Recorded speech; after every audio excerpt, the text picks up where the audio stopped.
man, we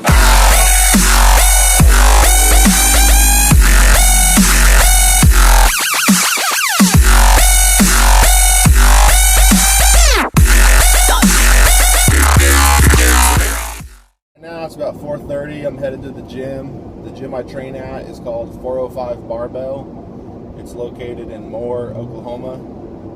It's quite a lengthy drive from where I live. It's about 35 minutes one way, but you gotta do what you gotta do. I have a good setup there. It's a good gym. I don't really use the gym's equipment, but it's just a key card access gym. I've got my own IPF competition rack, bar plates in a corner of the gym that I just keep to myself, block it off, and pretty much train solo. It's not a very crowded gym, but it's a good atmosphere. Right now, I'm in week 2 of a 12-week training cycle, getting ready for the Raw Pacific Invitational in Perth, Australia, which will be in September. I'm really looking forward to that meet. It's a raw meet. My goals for that are to hopefully break the raw total world record. Ray Williams set that at the World Championships here a few weeks ago in Finland. I tried to break it on my third deadlift with 360 kilograms, about 794 pound third deadlift, and just couldn't hang on to it at lockout. So hopefully I can redeem that in Perth and get that world record. But really what's in my sights right now is the IPF World Championships, which are going to be in Luxembourg in November, and that's equipped. And obviously what everyone's looking forward to there is me battling against CYC. We'll see the 500 kilogram squat go down. I'm sure there will be 2 1,200 kilo plus totals, so that's going to be a really good meet. Right now though, I'm I guess a little bit more focused on the raw meet. I'll have I got about 12 weeks or 10 weeks from now until my raw meet, and then about 8 weeks after that will be the worlds.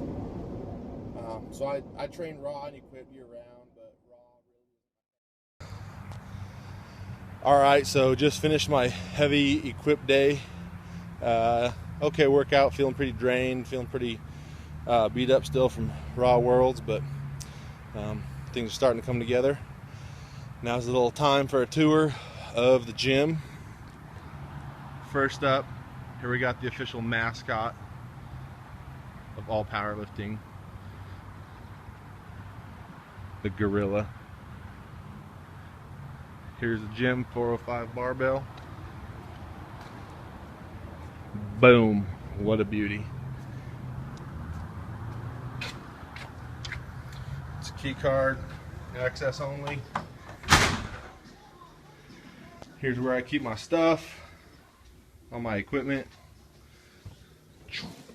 Drawers and drawers full of equipment and random stuff.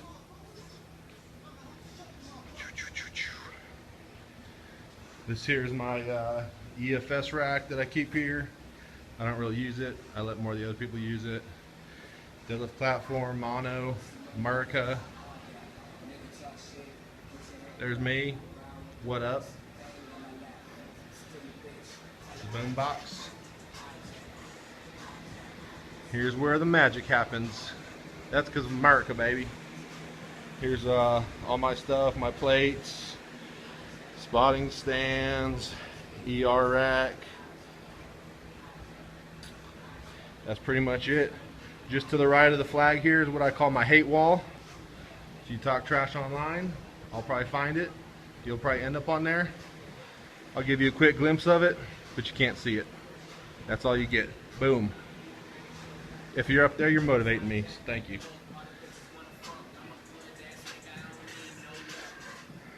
So not a bad place. And that's about it.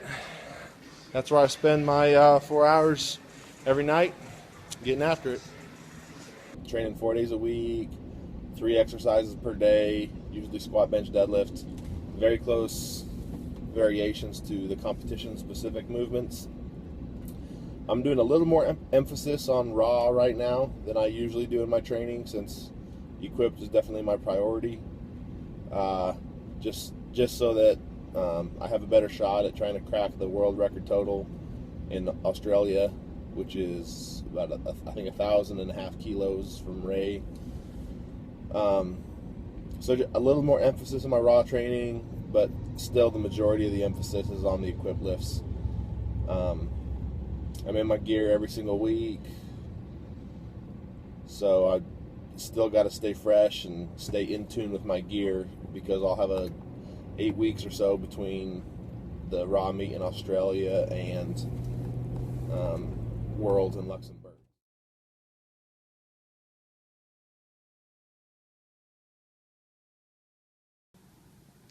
Just got back from the grocery store, so it's time to do the grand unveiling of the Gorilla Diet. First up, we got egg whites. These go with the famous chicken shakes. Gotta have the whole milk. We got some beef patties. Super tasty. Spinach and kale. It goes in with the egg whites and chicken shakes. Some jalapenos. Gotta have the potatoes. And then the masterpiece. 20 pounds of ground chicken breast. So here's the next step in the chicken shakes. Got the 20 pounds in two containers here.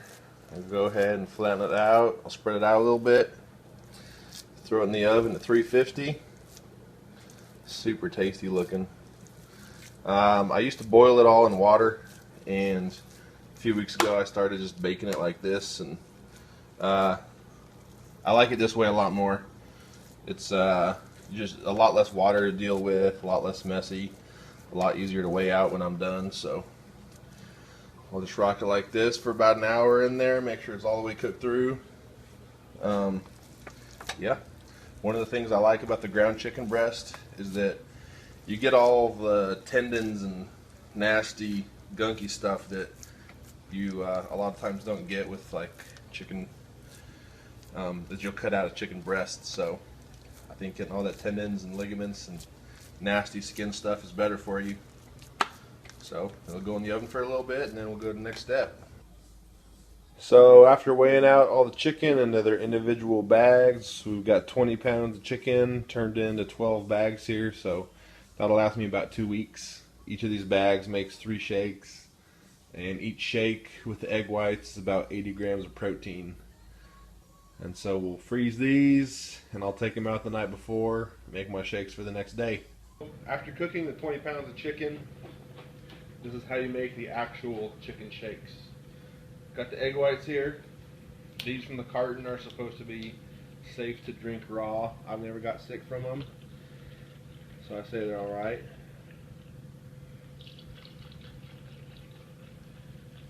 Drop about 1.5 cups or so in each of these.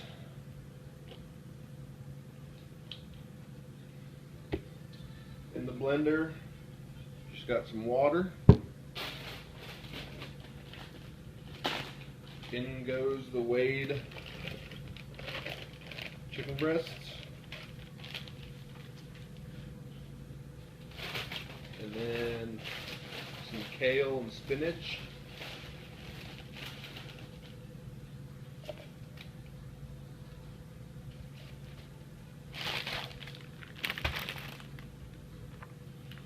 Drop the lid on.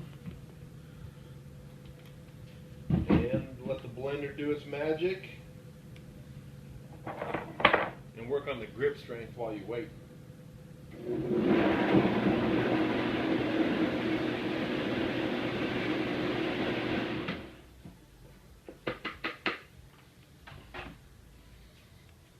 There you have it.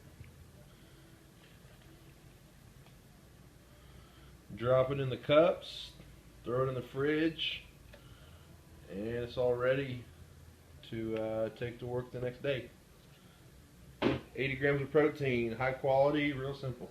So one of the questions that was asked in this video series is, how do you balance your personal life with competing in the USAPL or IPF? And really my answer to that is that I don't really have time to have a personal life. My work is really busy, really stressful at times. I'm a petroleum engineer for an oil and gas company in Oklahoma City, and currently my job is to execute and operate frac jobs in Northeast Wyoming, and it's a 24/7, 365 operation up there, and so my phone's always going off in the middle of the night or early in the morning, in the evenings when I'm trying to train, and kind of have to take those phone calls, don't really have an option. So sometimes it's a little stressful, work long hours, so work definitely takes up a big chunk of my time, and then training is 100% absolutely a full-time job for me. I treat it as a full-time job. I put all my energy, my effort, my passion into it to do the best that I can. I think the equip lifting especially takes up a heck of a lot of time. I mean, I can get a really good raw training session in probably 2 hours. On the equip side, it takes me 4 hours. So it's a lot more time consuming, a lot harder, more stressful, frustrating, all that for the equip lifting. But I enjoy the grind. I love it. I love the challenge. So Monday through Friday, I go to work. I get up at about 5 a.m. I get off work at about 5 p.m. I head straight to the gym. I train for 4 hours. I live a good ways from it, so I don't get home until about 10 o'clock. Get some food, go to bed, and do it all again. On the weekends, I try to kick back, relax a little bit. I love to go bass fishing, so I'll drive all around the state of Oklahoma and go bass fishing on the weekends. And other than that, I have a girlfriend. She's in Utah right now, finishing up her mechanical engineering degree. We're both from Wyoming, where we met, so I've been doing the long distance thing for a little while, but she's great. She's extremely supportive of the lifting. She loves the lifting, lets me do my thing. So when we're in the same state living together, I know that it's not going to affect my training, my time in the gym. So, I mean, how do I balance it? I pretty much work all the time, lift all the time, fish when I can, see my girlfriend every once in a while, and just got to be really efficient. I mean, you learn how to cook your food efficiently, be able to get all your meals in, get good meals in on time. Really don't have any time to watch TV or do stuff like that. So not even time to social mediaize a whole lot. It's a grind, but I love it. I feel like I got 2 full-time jobs between my petroleum job and then lifting, so it's a grind. I love it, and I wouldn't change it for the world.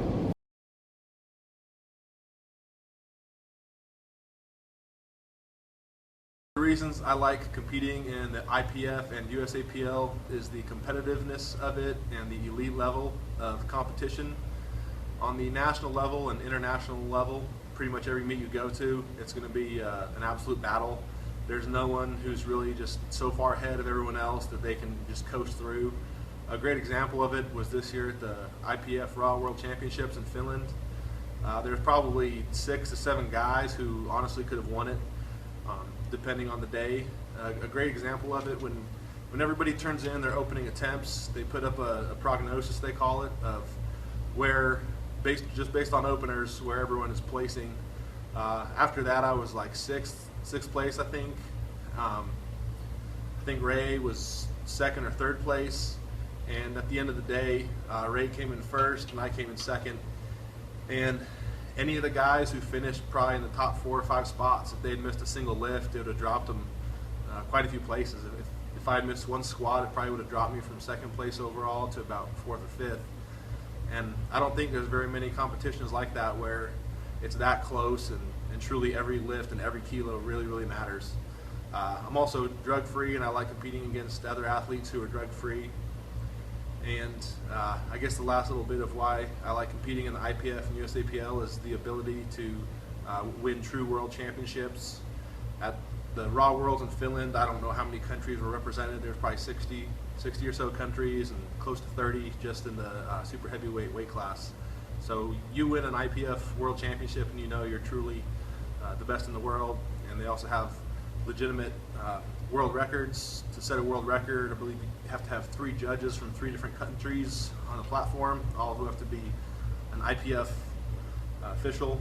And there's lots of tests and years of judging to earn that title as an IPF category referee. So you got to do a number of years on the local level, a number of years on the national level, and then pass some pretty stringent tests and become an IPF referee. So I just like the legitimacy of it. You know that any lift you do in a national or higher level meet, it's going to be judged strictly, and you're going to be judged comparably to all your competitors.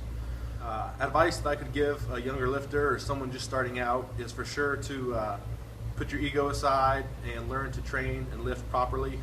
I think a lot of us, especially in the United States, I know this happened to me for sure, was you grow up training in the high school weight room or the football weight room, and you learn a lot of bad techniques and bad habits. We worry more about the numbers that we have on the bar. It's more ego lifting, half squats, things like that. And looking back, if you could kind of find somebody who could teach you how to lift properly from the very get-go, or there's a lot of BS online, but if you can find some good articles or ebooks, some good videos from elite level lifters who perform well in meets and kind of look at their technique and follow that, that's for sure the number one advice. I have a lot of times following this sometimes, but another big thing is never ever missing a weight in training.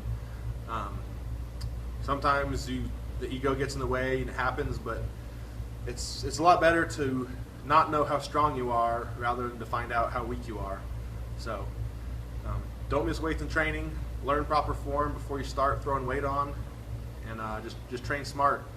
Don't train till failure. That's where you get hurt. If your technique gets sloppy and you're just sacrificing technique to lift a weight, that's how you get hurt. It's all pretty cliche. It's what everybody says, but there's probably a reason why everybody says that. Advice that I could give a younger lifter or someone just starting out is for sure to put your ego aside and learn to train and lift properly.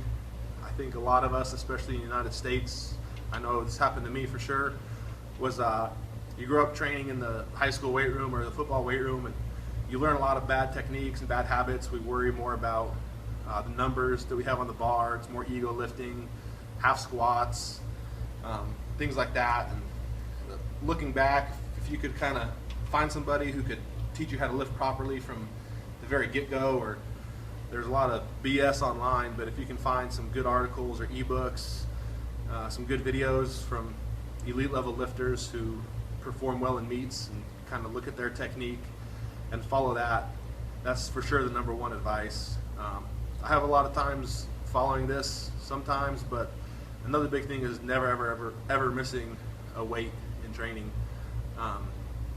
Sometimes the ego gets in the way and it happens, but it's a lot better to not know how strong you are rather than to find out how weak you are. So don't miss weights in training.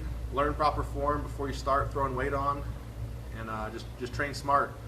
Don't train till failure. That's where you get hurt. If your technique gets sloppy and you're just sacrificing technique to lift a weight, that's how you get hurt. It's all pretty cliche. It's what everybody says, but there's probably a reason why everybody says that. And last but not least, I'd like to thank everybody for watching and hope to see you on the platform.